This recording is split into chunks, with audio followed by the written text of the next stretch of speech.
It's really simple but delicious. Top it with Parmesan.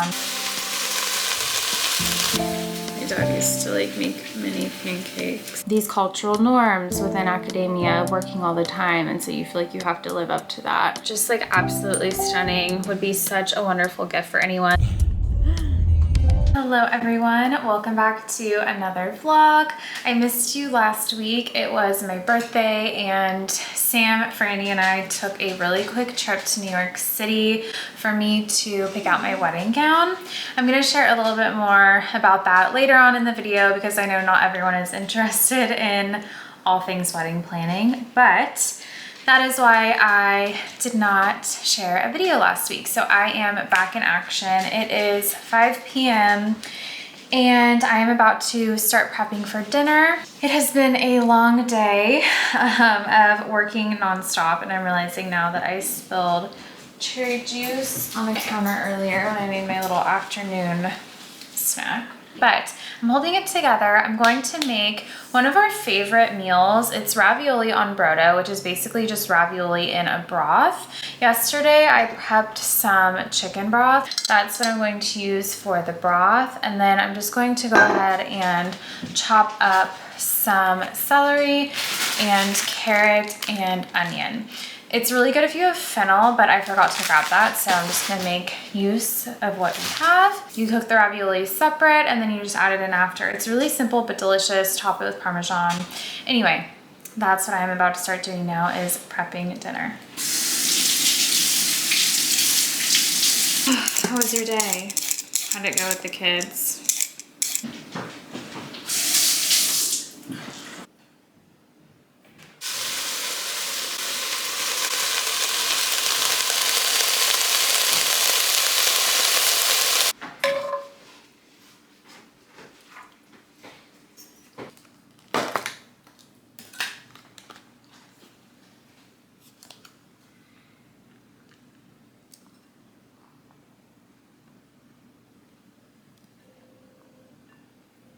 Good. Hello everyone, hope you're doing well. I have not found any time to vlog today, so I thought I would just check in really quickly. I'm having my afternoon tea. My best friend got me this mug for my birthday actually from Anthropologie, and I love it. And I'm sitting here working on some analyses in R for a manuscript that I've been working on for the past 2 weeks, trying to get this drafted and sent off sometime, I would say, within the next month. I have Hallmark on in the background to keep me feeling cozy and relaxed. It's a bit of a rainy day here today, so that's what is going on. I will most likely check back in with you all sometime tomorrow. Someone getting extra time in bed this morning. Are you comfy? Yes. Yeah, like once or twice. Breakfast duty. My dad used to like make mini pancakes with like the bacon or sausage, and he'd like roll it up. That's pretty tasty. And the peanut butter. That sounds pretty good. I think he'd call it picks in a blanket. It was pretty good. But at the time, you know, you don't like it as much, you know what I mean? Yeah. Yeah. Just want something simple. Yeah. I wanted something healthy. But then now it's what I want. Isn't that right, Franny? Thanks for cooking. Mm-hmm.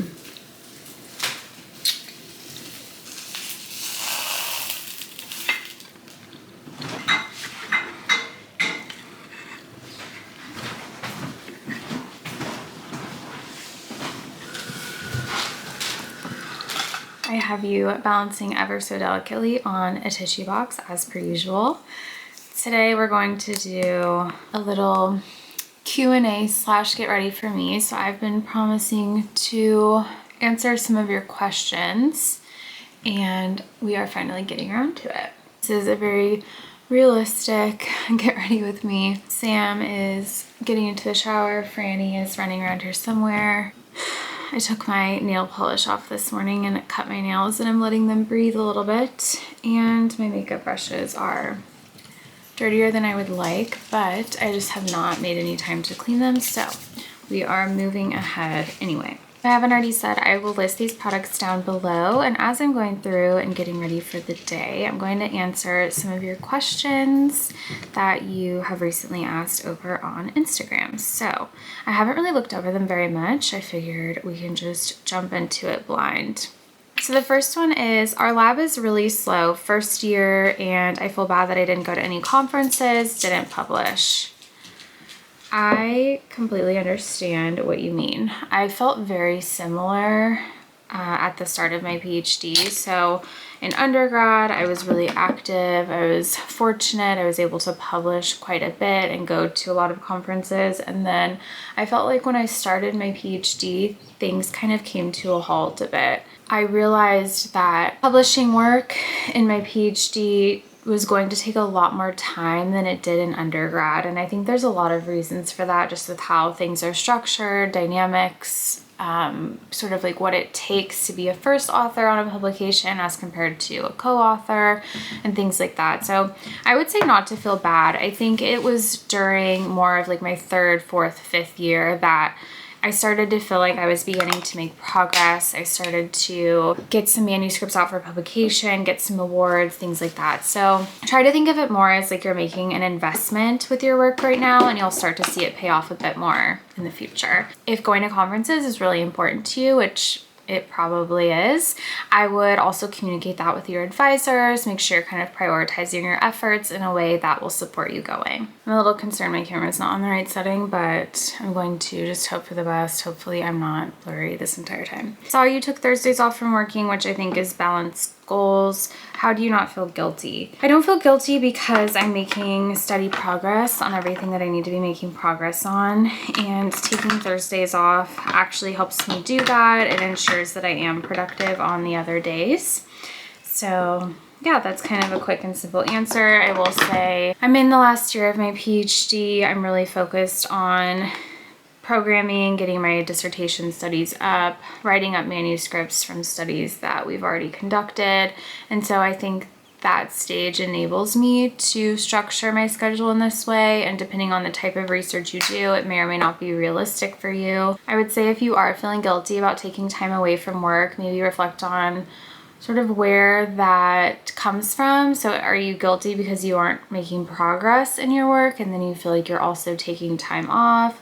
Or is it just sort of these cultural norms within academia, working all the time, and so you feel like you have to live up to that? And if that's the case, you can always work at that, on sort of letting go of those external expectations that we kind of reinforce within ourselves. I hope that helps. How are you managing a PhD and planning a wedding at the same time? Great question. This question might have been spurred because I recently shared on Instagram that we took a one-night trip to New York City for me to pick out my wedding gown. And that was really exciting. It was my first time in New York City. I've always wanted to go. When I was younger, I thought I would live in New York City, and then I ended up moving to San Francisco and then to Boston. It was a great trip, very quick. We brought Franny with us, and it went better than we could have even anticipated. Really thankful for that. As far as planning the wedding and kind of how I'm managing that, I'm really not overcomplicating things. We are planning a smaller wedding, fewer than 40 people. We are also planning it out pretty far, so I wanted to make sure that we gave ourselves enough time to plan comfortably while Sam is working full-time as an optometrist, while I am working on wrapping up my PhD. So we're getting married in the spring of 2025. I have never been someone that, you know, has like fantasized about my wedding my entire life. I've really been more like academically focused, professionally focused. I didn't know, you know, if this kind of wedding would ever come for me. We have been together for 10 years, and we did decide that, you know, that is kind of like an achievement in itself.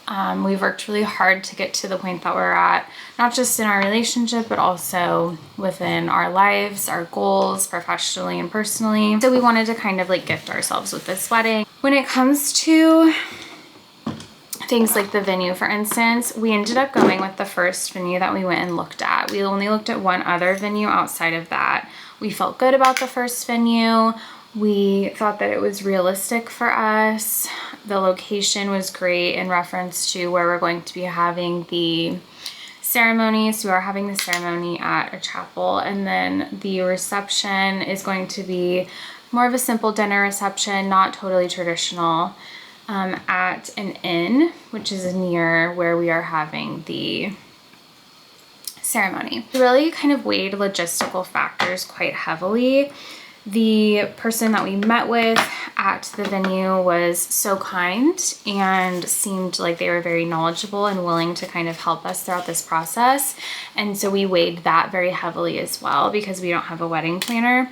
And we went for it. Haven't overcomplicated or obsessed over things. Focusing more so on what the experience is going to be like the day of for ourselves and our family, and less so on things needing to be perfect, because nothing ever is. A member of my cohort recommended a photographer they almost went with. His work is extremely unique, and we had a call with him that went great. Again, he was very kind, and it felt like we kind of connected on a personal level, and so we decided to move forward with that. Similar with music, we had a recommendation from the chapel on a harpist, and we decided to move forward with that. So yeah, I'm not overcomplicating things. The dress was pretty exciting, I will say. I was very blessed, and I won a wedding dress from one of my favorite wedding dress designers, Justin Alexander. And so I was able to go to New York City to pick the dress out. I picked it out at RK Bridal. It was a crazy whirlwind experience, very quick process. I know not everyone is here to listen to me talk about wedding planning, and I haven't really shared too much about it, but if you are interested in hearing more, I'd be happy to share. But yeah, I was extremely blessed to win my wedding gown, and I feel really, really honored. Going wedding gown shopping was something that I had always kind of, I don't want to say dreaded, but I was nervous for because I don't have my parents. I knew it wasn't going to be that type of traditional experience, and it ended up not being a traditional experience in any sense, and that was kind of perfect for me, and it sort of felt really special in the end. Just covering up a little hormonal breakout that I have here that isn't too noticeable, but is about as painful as they get. I think that's enough wedding for now, but yeah, if you have any more questions, I'm happy to answer them. One other thing, someone said, wait, the blouse is stunning. Where did you get it? This is the blouse I wore to go try on wedding gowns. It is from that Target Black History Month collection again. Absolutely love that collection. So good. I ordered the skirt as well. It didn't fit me the greatest, so I'm gonna return that, but yeah, absolutely love this blouse. How to ask for a recommendation letter more than one time. I would say just go for it. I've written several recommendation letters for students, and I think if you're close enough with someone to ask them for a letter of recommendation, they shouldn't mind writing you another one. Any interesting new research endeavors? That's fun. Not really. So I'm kind of more focused on wrapping things up. I've been working on writing a manuscript for a study. It's a series of 2 experiments, the second of which had 2 parts. That is work that I led starting the end of my first year of my PhD. So it really is a long time coming, from developing the stimuli to the design, running the experiments, collecting the data, cleaning, analyzing the data. And now I'm writing up the manuscript, which is pretty exciting. I really like the work. It's looking at how people learn a virtual Lego model, and specifically how they detect errors from the model. Yeah, that's a really exciting thing, but not too much new stuff. Just working on launching my dissertation studies, collecting that data. So a lot of data collection and analysis and writing right now. Hi, what kind of jobs are accessible once you get your PhD besides professor route? Great question. For me, I'm looking at positions as a research scientist, director of research. There are so many different directions that you can go in after getting a PhD, so I would say just do not limit yourself. I think that we become so accustomed to kind of considering what our skills are within the realm of academia that it can take a little bit of practice to consider what they are outside of academia. But I do know that there are more and more resources available now to kind of help us think about that. from others who have left academia after the PhD. Sometimes I feel unable to come up with new ideas for my projects. How can I improve this quote weakness? When I was kind of in that phase of really needing to come up with new ideas, I found it was really helpful to get away from the work. So going on walks, getting out in nature, taking those days off whenever you can, time throughout the day off whenever you can. So kind of going back to the earlier question about feeling guilty for taking time off, sometimes taking time off is exactly what we need to kind of motivate our work, to get the creative juices flowing. So I wouldn't hesitate to do that, especially if you are struggling to come up with new ideas. Sometimes allowing yourself to get away from it helps more than anything. Also, I think journaling can help. So maybe like jotting down little things before bed or right when you wake up in the morning. I know for me, some of my best ideas have come kind of in that in-between state, just before falling asleep or just before waking up. That's another approach you can take as well. To end with, advice for not feeling guilty with taking longer on my PhD. Everyone has their own unique timeline, myself included. I likely am going to take a little bit longer than the 5 years, assuming everything goes well. I would say that the timeline really depends on so many personal factors, not only with what happens throughout your life during those years, but also who your advisors are, how they operate, how the lab operates, what the research is, what your findings are dependent on, right? How you collect data. Do you collect it remotely? Do you collect it in person? Do you do both? There's just, I could go on and on all day about all of the things that contribute to a PhD timeline. I would say to try and just embrace what it is, as long as you're making steady progress each day or each week or whatever it is for you. That's really all that matters. And it's okay to experience those feelings of guilt, because I think that we all do. Of course, it's natural, but just try not to sit in that feeling for too long, I would say. I had to go grab my lip liner really quick. To that last point, one thing that I say a lot, and it might offend people, I don't know, but I often say that you can't spend too long feeling sorry for yourself. So whatever types of challenges it is that you're facing in your life with your PhD, whatever, take time to kind of wallow in that and then move forward. I think that's the approach that has helped me overcome a lot of challenges throughout my PhD journey and just throughout my adult life.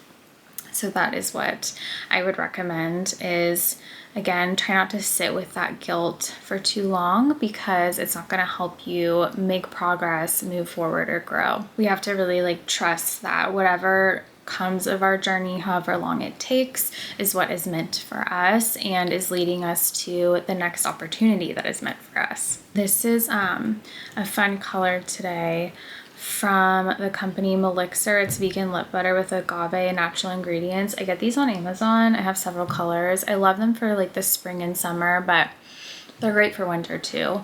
But I just love kind of their brighter colors for the brighter months. We have a pretty full day today. I need to run some errands, do my taxes, and all that good stuff. All right, I just got dressed. I wanted to quickly share with you this perfume that was sent to me. They sent me quite a few different little discovery sets, but there is a scent in here. It's not in here because I brought it to New York. Hang on. Where is it?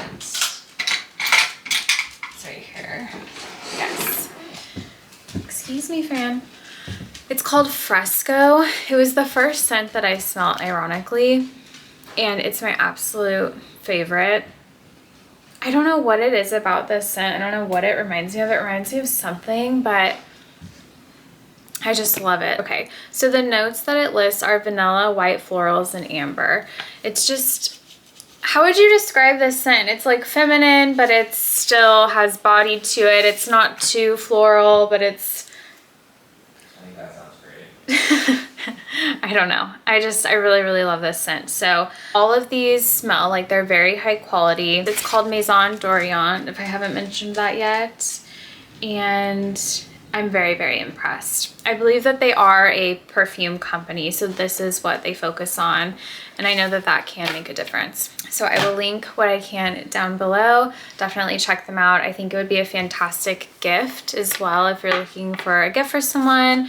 I think Mother's Day is probably coming up soon.